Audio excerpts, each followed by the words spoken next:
Mirëmbrëma të dashur miq. Mirë se vini në podcastin më të ri në Tiranë, në çast me Taulantën.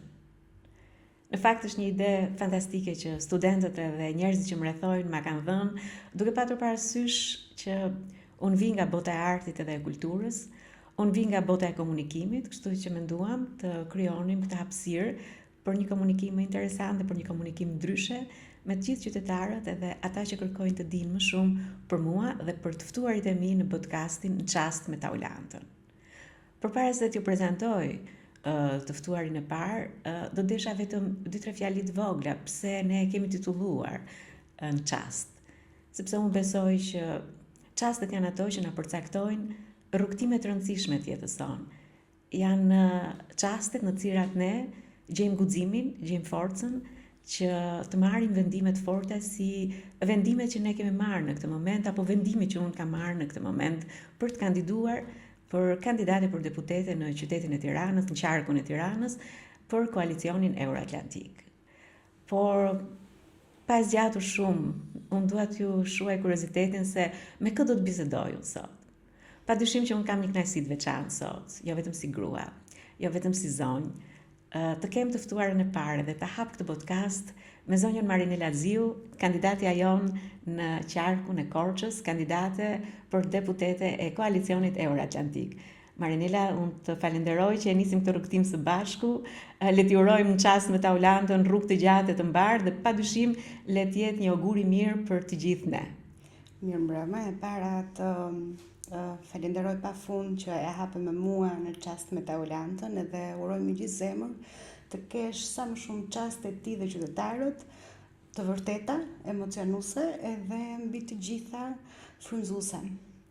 Besoj kjo do jetë edhe misioni i Në Çast me Taulantën. Po padyshim që unë besoj që arsyeja pse ky podcast lindi është që ne të shkojmë më pranë qytetarëve, ashtu siç jemi çdo ditë duke u takuar, por të shkojmë më pranë edhe atyre qytetarëve që nuk kemi mundësi të takojmë. Kështu që unë besoj që do të jetë një hapësirë shumë e mirë komunikimi edhe një platformë e mirë komunikimi për të njohur më shumë atë çfarë ne përfaqësojmë dhe padyshim për t'i bërë të ditur publikut, qytetarëve, miqve, dashamirësve, mbështetësve të gjitha ato idetë dhe vizionet tona në lidhje me këtë fushatë dhe në lidhje me misionin, sidomos kryesor pse ne kemi hyrë në këtë fushatë. Se le ta themi hapur, Marinela, nuk është një moment i thjeshtë për të garuar, është një moment madje edhe në bisedat që ne ndajmë së bashku, ne e kemi konsideruar si një moment historik në fakt. Pas 34 vitesh, është një nga garat besoj më të vështira ku unë besoj shumë që nuk është thjesht rotacioni ai që ne duam të sjellim, por Shqipëria ka nevojë për një ndryshim përtej rotacionit. Pra unë besoj që kjo nuk është një gjë me radhë, ashtu si ca slogane të çuditshme kanë dalë, radha e kujt është. Unë besoj që ky është një moment për të sjellë ndryshimin e vërtet pas 34 vitesh, një kputje e zinxhirit të tranzicionit. Dhe kjo është ajo që mua personalisht, po kam përshtypjen edhe ty, na ka bërë dhe na ka dhënë motivimin, energjinë, karburantin e duhur, forcën e duhur për të garuar në një garë as pak të vështirë siç është gara me listat hapura. Shumë e vërtet. Unë kam shumë kënaqësi që ti je sot këtu. Unë të njoh prej vitesh kontributin edhe eksperiencën tënde të dhënë në forcën tonë politike. Marinela, të dashur miq, është një juriste me shumë përvojë, një nga zërat më të fortë të hartimit të platformave dhe të denoncimeve kundër korrupsionit, kështu që ndërmjet le ta lvizim këtë bisedë, le të notojmë në bisedën mes një gruaje në politikë dhe padyshim le të përqendrohemi tek lufta kundër korrupsionit, tek denoncimet dhe tek propozimet që forca jonë politike ka bërë në raport me luftën ndaj korrupsionit, sepse ne dimë që nëse çmimet rriten, ka një arsye shumë të madhe, është korrupsioni. Nëse të rinjt largohen, ka një arsye shumë të madhe, është korrupsioni. Nëse njerëzit nuk besojnë në një sistem të drejtë sot në Shqipëri, është pikërisht mungesa e meritokracisë dhe korrupsioni.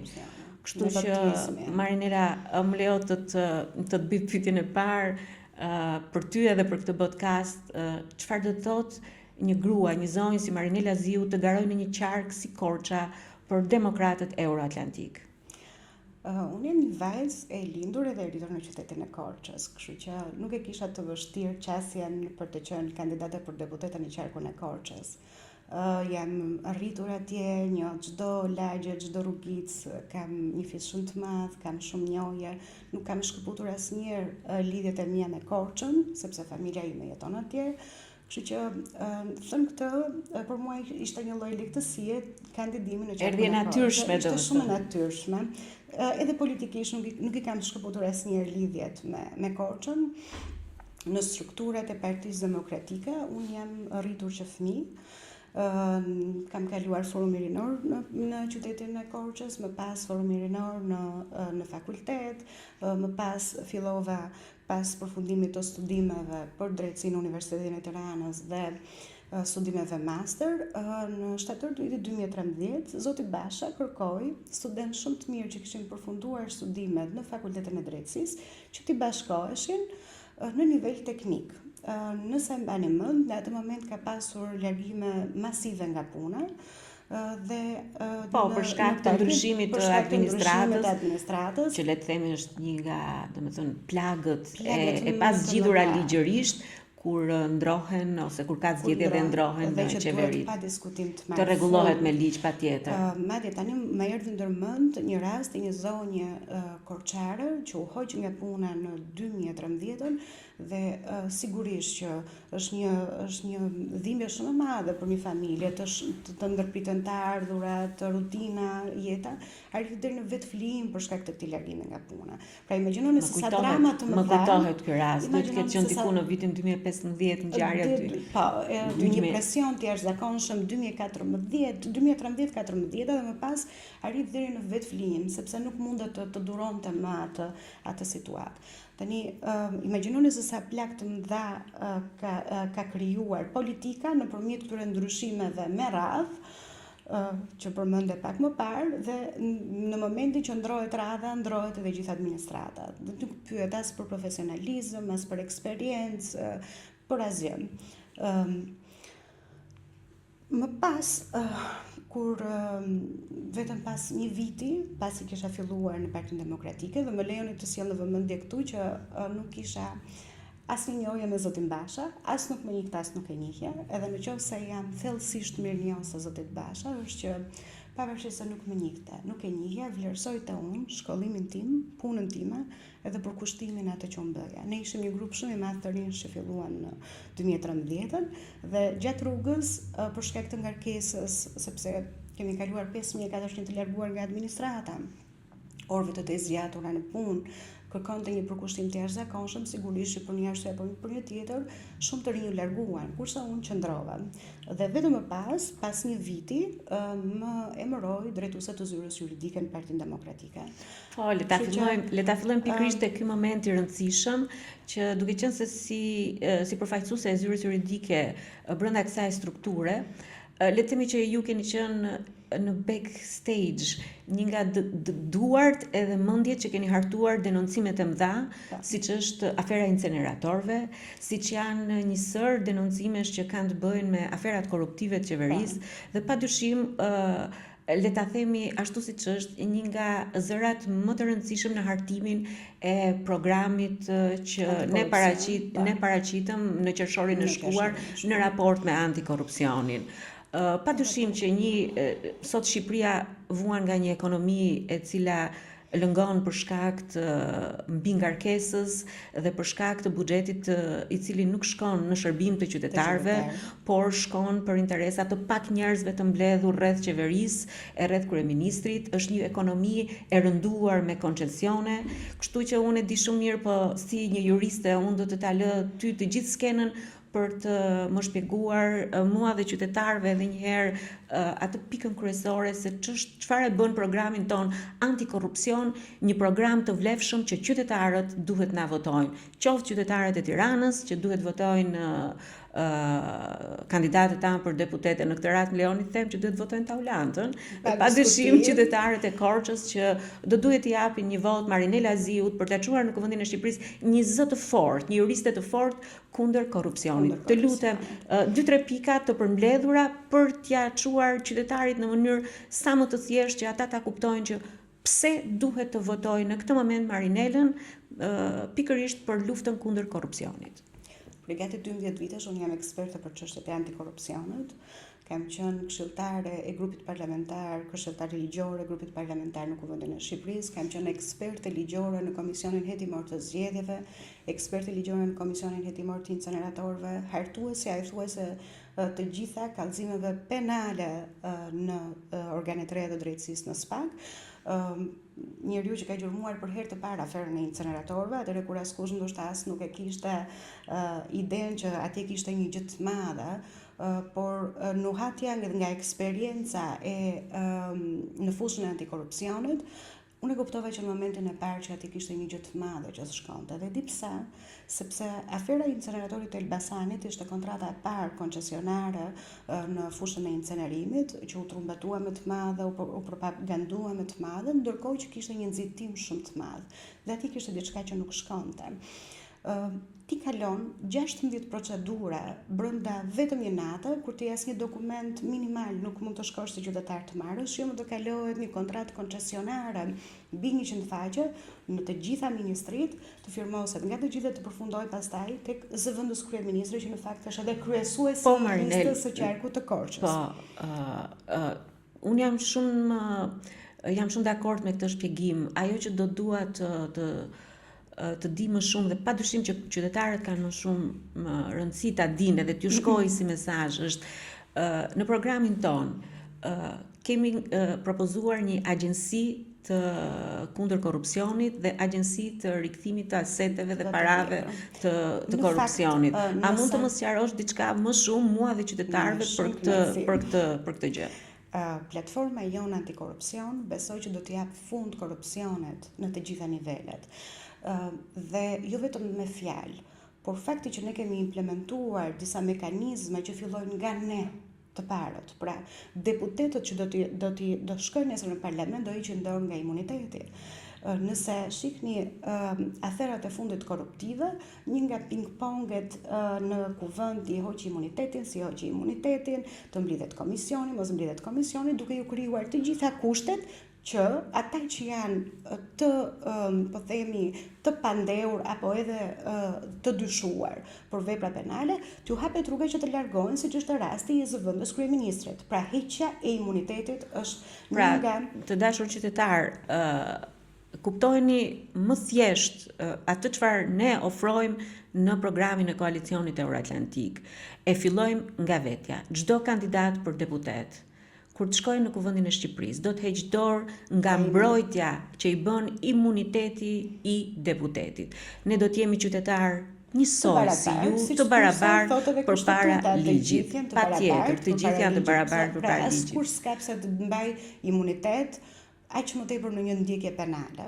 Nga ana tjetër, është shumë e rëndësishme që vullneti që ne kemi për të ndryshuar gjërat fillon edhe me vetingun e politikanëve në modelin e drejtësisë. Dhe kjo është shumë e rëndësishme. Vetingu i politikanëve në fakt është një ligj që fle në sirtarët e Kuvendit të Shqipërisë prej 2 vitesh më shumë, që kur e propozoi zoti Basha, dhe më duket si ato librat e ndaluar që to që drejtojnë kuvendin nuk guxojnë të shkojnë t'i afrohen për ta shfletuar, se kanë frikë se po ta shfletojnë do duhet të helmohen nga ato që dëgjojnë, duket si libër heretik në sirtarjet e kuvendit, që është ai për dhënien e financimit ndaj SPAK, për rritjen e fuqizimin e strukturave të posaçme antikorrupsion, i cili ende nuk është miratuar nga Kuvendi i Shqipërisë, dhe askush nuk merr as mundimin, pavarësisht se ne kemi mbi 2 vite që kemi depozituar. Neve duhet ju themi qytetarëve sot që të qenit në këtë garë nuk është një garë personale. Pa diskutim. Kjo është një garë që ka një përgjegjësi publike dhe një mision publik jo vetëm për t'i dhënë fund tranzicionit si nocion, sepse tranzicioni jepet fund me akte dhe me veprime të forta.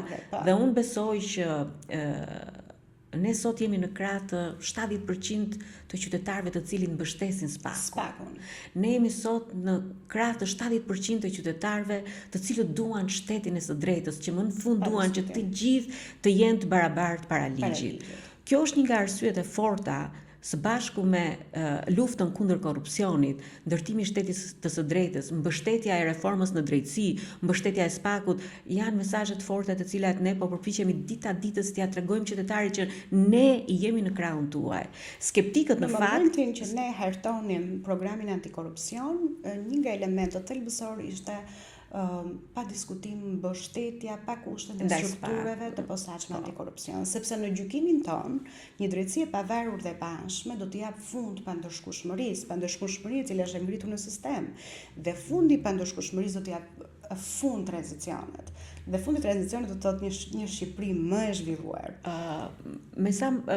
Që fillon me sekuestrimin e të gjitha pasurive të vëna me korrupsion. Dhe me zbatimin e ligjit antimafia edhe për koncesionet, sepse është shumë e rëndësishme që të gjithë kompanitë që kanë marrë koncesione apo vijojnë të marrin koncesione dhe vijojnë të keq përdorin para publike, duhet të vijë një moment që duhet të përgjigjen për këtë gjë. Kështu që ligji antimafia, kam qenë eksperte në hartimin e ligjit antimafia, për mua është një nga ligjet më të mira nëse do të miratohet dhe që tregon një vullnet të qartë nga koalicioni euroatlantik për të ndryshuar një mirë gjërat, sepse është një ligj që ka një element shumë të rëndësishëm, efekti prapaveprues, që do të thotë, ne nuk merremi me koncesionet e 12 viteve të fundit, e dimë që korrupsioni në këto 12 vite të fundit ka kapur majat e tij. Por ama, sepse në të gjitha raportet ndërkombëtare, Shqipëria renditet vendi më i korruptuar në rajon dhe në Europë, vendi më i korruptuar, dhe jo vetëm vendi më i korruptuar, por dhe vendi më i varfër në rajon dhe në Europë, pikërisht për shkak të korrupsionit. Pikërisht për shkak të këtij raporti. Dhe pikërisht implementimi i ligjit antimafia, i cili do të ketë një fuqi prapavepruese, do të thotë që vullneti jon për të ndryshuar gjërat është real, sepse do të kalojnë në si të gjitha kontratat publike në 34 vite. Pra kushdo që ka vjedhur të shkojë përpara përgjithësisë dhe të sekuestrohen të gjitha pasuritë.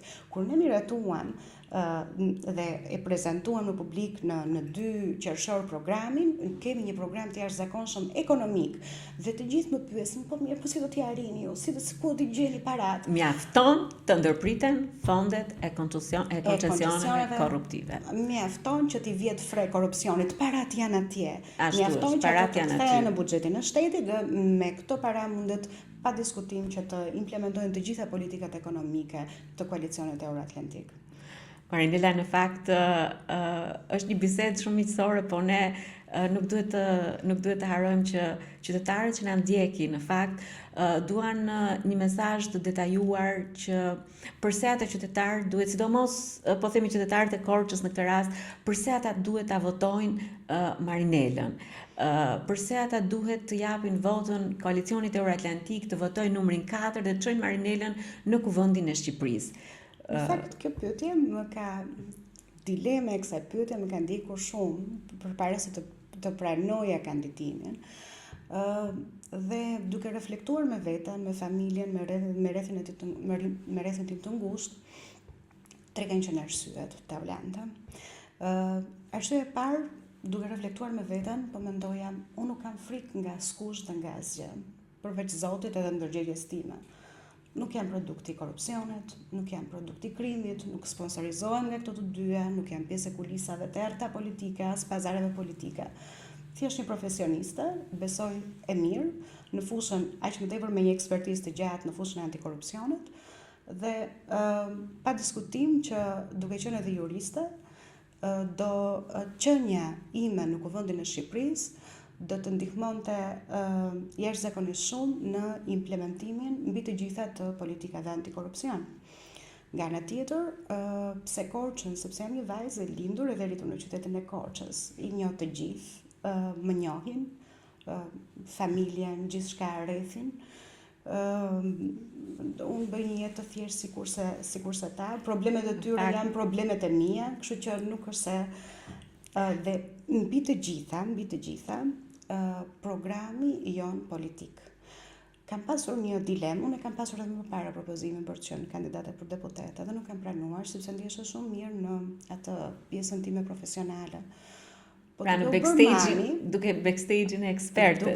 Në backstage-in e ekspertës, po duke u bërë mami dhe duke parë Gabrielin të rritet në një ambient shumë të vështirë, edhe pa mundësi, e vetëm gjë që më vinte në mendje ishte kur Gabrieli të rritet do më pyes, ti ke qenë atje, pse nuk bëre diçka?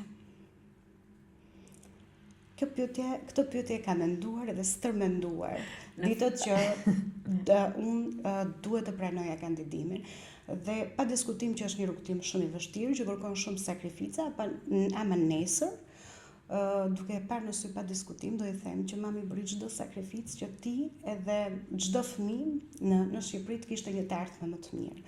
Ndoshta nuk do arri diçka, ndoshta do arri diçka, ndoshta mund të arri dhe shumë. Ne do të arrijmë shumë, Marinela, sepse vetë prezenca e zonjave si ty në listën e Demokratëve Euroatlantik tregon se sa të zgjedhur me kujdes janë kandidatët tanë, që mbi të gjitha janë qytetarë, janë zonja dhe zotrinj që vinë nga komunitetet e tyre, që kanë që thonë qytetarëve, që janë njerëz me integritet edhe me profesionistë, dhe thash unë e kam kënaqësi që jo vetëm ta nis këtë rrugtim me ty, por edhe për një arsye tjetër, sepse në fakt prej vitesh në politik ti e kupton se sa e rëndësishme është që zonjat, vajzat edhe gratë të mbështesin njëra tjetrën. Dhe jo pa qëllim kam zgjedhur ta filloj me ty.